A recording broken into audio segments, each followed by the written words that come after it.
이 모집단이라는 게 뭐냐면 여지까지 배웠던 게 모집단이야. 그러니까 우리가 지금 통계를 배우고 있잖아. 통계라는 건 어떤 사람을 대상으로 조사를 하는 건데 이 집단이 뭐가 될지 모르겠지만 이 전체를 대상으로 조사, 처음부터 끝까지 다 싹 조사하는 거를 얘기하는 거야. 했던 거야, 우리 여지까지 한 게. 그래서 그걸 이제 모집단이라고 합니다. 여지까지 우리가 배웠던 건 모집단에서의 조사를 했던 거야. 그러니까 전체를 다 조사한 거라 그 이름이 이제 전수조사라고 합니다. 자, 그런데 이게 실제로 전수조사는 이루어지기가 굉장히 힘들어. 예를 들면 우리나라에 뭐라고 할까, 그 대통령에 대한 선호도 조사를 한다 치자. 그러면 이제 대통령을 누굴 뽑을 거냐 이런 조사를 만약에 한다면 전 국민이 사람이 굉장히 많기 때문에 조사를 하는 기간도 걸릴 거고 시간도 걸릴 거고 인력도 필요하고 돈도 많이 들어갈 거란 말이지. 그래서 그걸 하면서도 사실은 이제 조사하는 중간에 죽는 사람이 생길 수도 있고 태어난 사람이 생길 수도 있고 여러 가지가 있을 수 있단 말이지. 이런 거 다 따지면 사실 전수조사는 거의 현실적으로는 불가능하다는 얘기야. 그래서 뭘 할 거냐? 우리는 그 중에 일부를 조사해서 전체를 역으로 추측하는 이 방법을 할 거야. 그게 이제 표본이라고 합니다. 그래서 표본을 조사를 해서 전체를 추측하는. 그래서 이제 여기 제목이 모집단과 표본인데 그 다음 단어 이름이 모집단의 추정이야. 추측을 하는 거지. 그래서 아무튼 지금은 일부를 조사해서 그걸 통해서 전체를 추측할 거다. 이 내용이야. 자, 그러면 이제 이게 추출 방법. 그러니까 내가 예를 들어서 그 대통령 조사를 하는데, 대통령 선호도에 대한 조사를 하는데, 선호도 조사를 하는 방법이 전화라고 합시다. 그럼 내가 A라는 집에 첫날 전화를 했어. B라는 집도 있고, C도 있고, D도 있고, 여러 가지가 있다 치자고. 내가 전화를 했을 때, A라는 집에 전화를 하고, 다음날 또 A에 또 전화를 할 수도 있지. 이게 가능하다고 생각하는 것이 복원 추출. 한 번 더. 중복이 가능하다 이거지. 그런데 상식적으로 이제 A라는 집을 조사했으면 A라는 집은 조사 더 할 필요가 없잖아. 그래서 A 빼고 이제 그 다음에는 B를 조사하는 방법이 있다 이거지. 이게 이제 비복원 추출이야. 그래서 이거는 그 조사를 하는 방법에 대한 얘기인데 그 경우의 수를 어떻게 계산하냐? 복원 추출 같은 경우는 중복순열이야. 예를 들어서 잠깐만. 만약에 이제 모집단의 크기가 n이다. 그러니까 사람 수가 만약에 이제 n명이다라고 치면은 첫 번째 내가 전화를 할 때 크기가 n이라는 거는 다시 그 전화를 하는 횟수를 얘기하는 거야. 그래서 첫 번째 전화를 할 때 n명의 집에 전화를 할 수 있지. 자, 두 번째 전화할 때도 n명의 집에 전화할 수 있지. 왜냐면 중복이 되니까. 그게 이제 중복 순열인 거지. 복원 추출. 그다음에 비복원 추출은 처음에 뽑았던 집을 빼야 되기 때문에 이건 순열로 가. 그래서 이런 그냥 방법이 있구나. 거기까지만 이해하면 될 것 같아. 자, 1, 2, 3, 4, 5가 적혀있는 5개의 공이 들어있는 주머니에서 자, 한 개씩 복원 추출을 할 거래. 그러면은 3개를 뽑는다고 했으니까 첫 번째 공이 될 수 있는 경우의 수는 5가지지. 두 번째 공이 될 수 있는 것도 5가지. 세 번째 공 뽑을 수 있는 것도 5가지니까 이거는 5의 3제곱. 이제 중복 순열이 되는 거야. 자, 그 다음에 한 개씩 비복원 추출. 그러니까 첫 번째 공, 두 번째 공, 세 번째 공을 할 때 첫 번째는 뽑을 수 있는 게 5개. 두 번째는 첫 번째 뽑았던 거는 안 뽑는 거야. 4개. 그 다음은 3개겠지. 이거는 이제 5P3. 이 되겠고, 그 다음에 동시에 3개를 추출한다는 거는 그냥 조합이야. 그래서 이거는 5C3으로. 자, 다음에 이제 모평균, 모분산, 모표준 편차를 배울 건데, 그러니까 여지까지 배웠던 게 평균, 분산, 표준 편차 앞에 이제 모자가 들어가는 거야. 왜냐면 이제 구분을 해야 돼. 모집단에서의 평균이냐 아니면은 표본에서의 평균이냐 이걸 구분을 해야 되기 때문에 모자가 들어갑니다. 그 다음에 이제 여기서 배워야 될 내용이 되게 중요한데 아까 이제 모집단이라는 거에서 이제 추출을 했잖아. 그래서 X1이라는 방법이 있고 그 다음에 X2라는 방법이 있고 여러 가지 방법이 나올 거란 말이지. 그래서 이 그 각 경우의 수에 따라서 여러 가지 방법이 나올 건데 그것들의 평균치를 한번 계산을 해보자 이거야. 그렇게 해서 나온 게 X바야. 자, 요 개념을 조금 잘 이해를 해야 돼. 다시 한번 얘기하면 그 대통령 선호 조사를 각 집에 전화를 했다고 쳐. 아까처럼 중복 순열로 계산했을 때 방법이 있었고 그 다음에 만약에 A라는 집에 여러 번 전화했다고 쳐. 이런 게 있고, 그 다음에 B라는 집에만 전화를 한 게 또 있을 거고, 그 다음에 AB 등등등 해서 중복순열로 계산해서 나온 모든 경우의 수들이 있을 거 아니야. 그 경우의 수는 뭐 예를 들어 이거를 x1이라 하고 이거를 x2라 하고 이렇게 따지면 여러 가지 경우가 나올 수 있단 말이야. 이게 중복순열로 계산하든 아니면 비복원 추출 아까 그 뭐였지 순열로 계산을 하든 아니면 조합으로 계산을 하든 그 방법에 따라서 나온 모든 경우들을 다 이렇게 표시한다 이거야. 그래서 그것들의 평균치를 내자라는 내용이야. 왜냐면 너무 한쪽으로 치우칠 수 있잖아. 그래서 그것들의 평균치를 낸 게 이거야. 그러니까 얘는 뭐냐면 우리가 여지까지 배웠던 문자 x랑 다른 개념의 문자야. 그러니까 얘도 확률 변수라고 할 수 있는 거지. 그래서 얘를 x바라고 하는 거고, 이거 자체가 이해가 좀 어려우면은 이렇게 이해하면 좋을 것 같아. x 같은 경우는 이제 모집단의 그 확률 변수인 거고, x바는 표본의 확률 변수다. 이렇게 이해하면은 쉬울 것 같아. 너무 어렵게 생각하지 말고. 그리고 이제 이거 말뜻 자체가 x바라고 하는 거기 때문에 이 지금 내용이 표본 평균이거든. 요 문자 자체를 읽을 때 이렇게 읽어. 표본 평균. 왜냐면 아까 얘기했듯이 표본들을 각 상황에 따라서 여러 가지 계산한 것들의 평균치를 낸 거기 때문에 이름이 표본 평균이야. 근데 이것도 아까 얘기했듯이 확률 변수잖아. 그러면 이 확률 변수라는 내용을 가지고 또 평균을 구할 수가 있단 말이지. 이런 식으로. 그러면은 이제 분산도 구할 수 있고 표준 편차도 마찬가지고. 그러면 이제 이거는 이름이 어떻게 되냐면 표본 평균의 평균이라고 얘기를 할 수 있어. 자, 그러니까 벌써 평균이 두 번 들어가기 때문에 말이 좀 어려워지지. 그러니까 이렇게 이해하라고. 그냥 x바라는 게 나오면 이렇게 읽지 말고 그냥 x바라고 해. 새로운 확률 변수구나. 이렇게 이해하는 게 훨씬 더 이해하기가 조금 낫단 얘기지.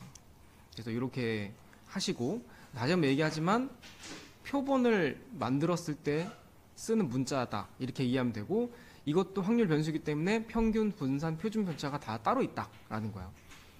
중요한 거는 이제 이거를 우리가 이해를 해야 되는데, 자, x바라는 문자에 대한 평균하고 x바의 분산하고 시그마의 표준 편차, x바의 표준 편차는 우리가 EX랑 VX랑 표준 편차하고 관련이 있거든. 일단 EX바랑 EX랑 똑같은 값이 나와. 같은 내용이야. M으로 평균이고.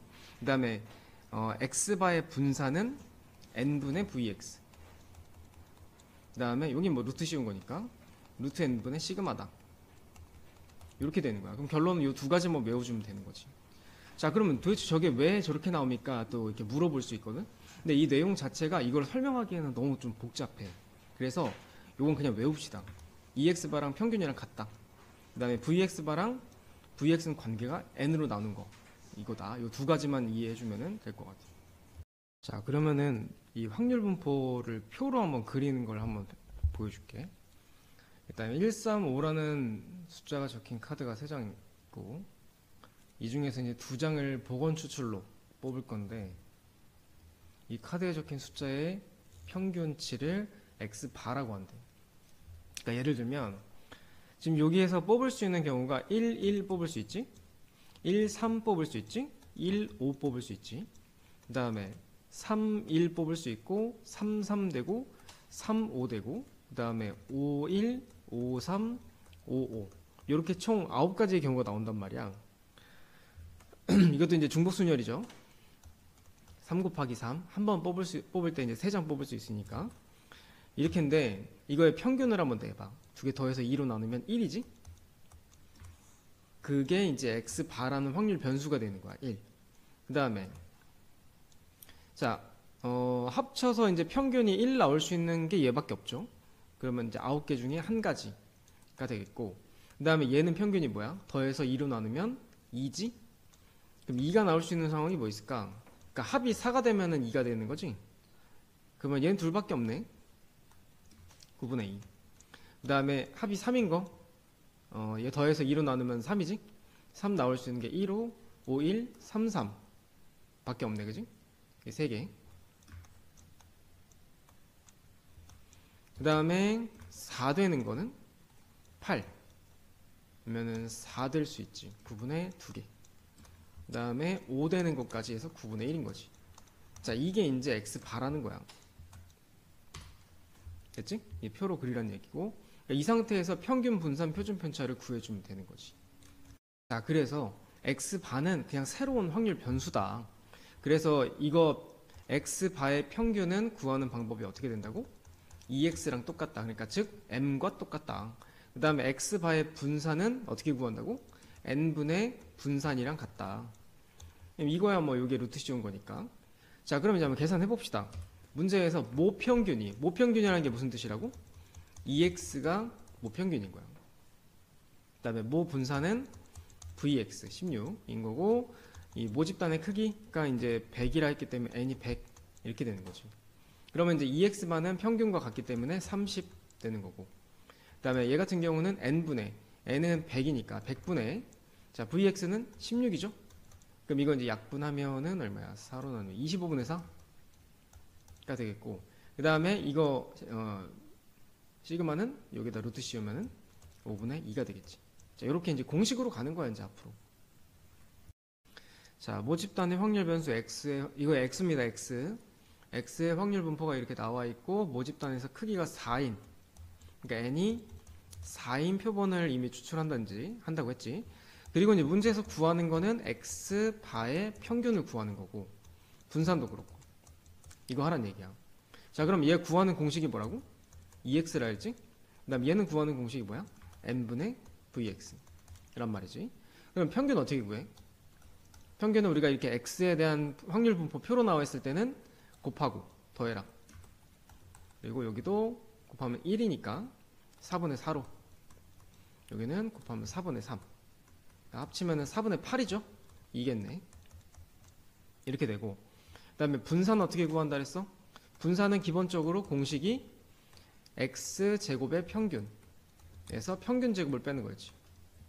그러면 x제곱의 평균이라는 거는 x제곱 해봐. 1이고 4고 9야. 그래서 곱하면은 4분의 1, 이렇게 곱하면은 2, 이렇게 곱하면 4분의 9고, 그 다음에 거기서 이제 평균을 빼는 거야. 평균 제곱. 그럼 여기는 이제 4분의 10, 여기는 4분의 8, 그러면 4분의 18이지. 여기에서 4분의 16을 빼는 거야. 4분의 2니까 2분의 1이겠죠. 그러면 여기는 n이 4라 그랬고, 분산은 2분의 1이라고 했으니까 요거는 8분의 1인 거야. 자, 그러면 이제 그 새로운 내용을 가지고 이제 x 바라는 새로운 확률 변수를 만들었잖아. 얘를 통해서 또 이제 그 z를 이용한 표준 정규 분포를 이용한 문제도 나올 수 있거든. 이거 잠깐 설명을 하자면, z 구하는 공식이 뭐였지? 시그마분의 x-m이었죠? 그러니까 사실 이 시그마라는 거는 모평균의 표준 편차였던 거야. 그러니까 모평균이래. 모표준 편차였던 거야. 그럼 우리가 이제 지금 배우려고 하는 이 표본을 뽑아서 구하는 이 문제 같은 경우는 시그마가, 그러니까 정확하게 얘기하면은 이 분모에 들어가는 시그마는 얘를 얘기하는 거야. 얘는 구하는 공식이 뭐야? 루트 n분의 시그마 x야. 그래서 여기는 루트 n분의 시그마 x다. 그리고 여기 평균도 이제 2x 바인 거죠. 근데 어쨌든 2x 바나 2x나 똑같으니까 여기 그냥 그대로 가. 그리고 중요한 거는 x가 아니라 여기보다 x 바가 들어간다는 거. 요게 좀 다른 점이야. 책에는 이렇게 공식처럼 나와 있는데, 다시 한번 얘기하지만 어떤 분포를 표준 정규 분포로 바꿨을 때 그때 시그마가 뭔지, 그 분포에서 시그마가 뭔지, 여기도 그 분포에서 평균이 뭔지, 그것만 대입해 주면 되는 거야. 그래서 그냥 굳이 공식을 외우라는 게 아니라 상황에 맞게 그렇게 하라는 얘기지. 자, 어쨌든 이렇게 되는데, 지금 자, 이거 봐봐. 어떤 자판기에서 이렇게 쭉 나와 있잖아. 이 자판기에서 판매된 음료수 중에서 100개를 이미 추출했다라는 말이 나오기 전까지 위에 나와 있는 내용은 다 모평균이야. 그러니까 2x인 거지. 그리고 모표준 편차 이거야.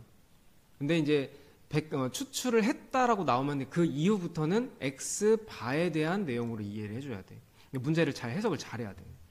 어쨌든 간에 평균은 150이라 했고, 그 다음에 여기는 루트 n분의 n이 뭐야 지금?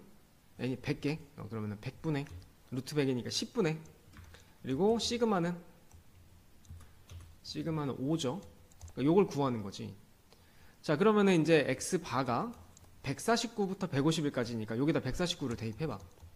그럼 여긴 마이너스 1이고 여기는 약분하면 2분의 1이니까 계산하면 마이너스 2가 돼. 자, 150일 대입하면 똑같아요. 플러스 1이에요. 그러니까 얘는 2로. 이거 구하는 문제가 되는 거지. 다시 한번 얘기할게. 이걸 표준화하는 공식에서는 거기에 들어가는 평균 분산이 그 분포에 맞춰서 써주면 되는 거다. 굳이 외우지 말고.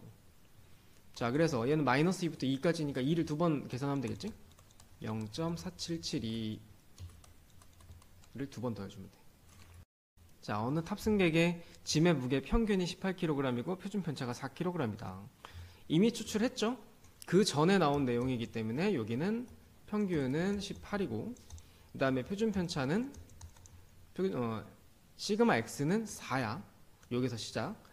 자, 두 번째는 표본 평균 x바. 그러니까 이거 헷갈리면 잊지 마. 그냥 x바가 17 이상 18 이하. 이 확률이라는 거는 문자로 표현하자면 이건 거지.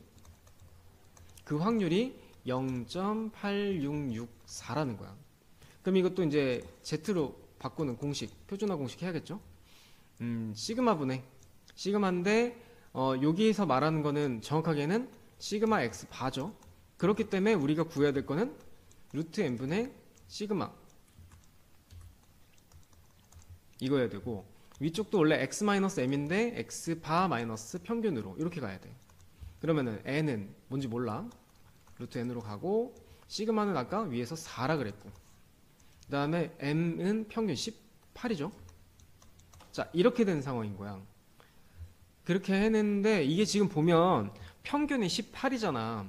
그러면 18로부터 17과 18로부터 19는 거리가 똑같지. 그러니까 이거 Z로 바꾸게 되더라도 여기에 Z에 나올 값이 똑같다는 거야. X바에서도 같은 차이가 나기 때문에 거리가 똑같으니까 여기도 같은 값이 나올 거야. 그러면은 이게 마이너스고 이쪽은 플러스 나올 거 아니야. 그러면은 이거 확률이 사실은 이쪽이랑 이쪽이 똑같은 값이 나올 거라고. 그러면 나누기 2를 해보면 0.433이잖아. 그게 뭔데? 1.5라고. 그러니까 여기는 1.5랑 마이너스 1.5가 될 거다 라는 내용이야. 역으로 추적을 해야 돼. 자, 그럼 이제 1.5가 나오려면 어떻게 될까? 19를 넣었을 때 1.5가 나오는 거지. 그럼 계산해보자. x바에다가 19를 넣었을 때 요거는 루트 n분의 4, 요게 이제 얼마다? 1.5가 된다 이거야. 그럼 여기가 어차피 1이고 역수해서 정리하면 4분의 루트 n이 1.5다. 그럼 루트 n은 4 곱하면은 6이고 양변 제곱하면은 36이 되겠지.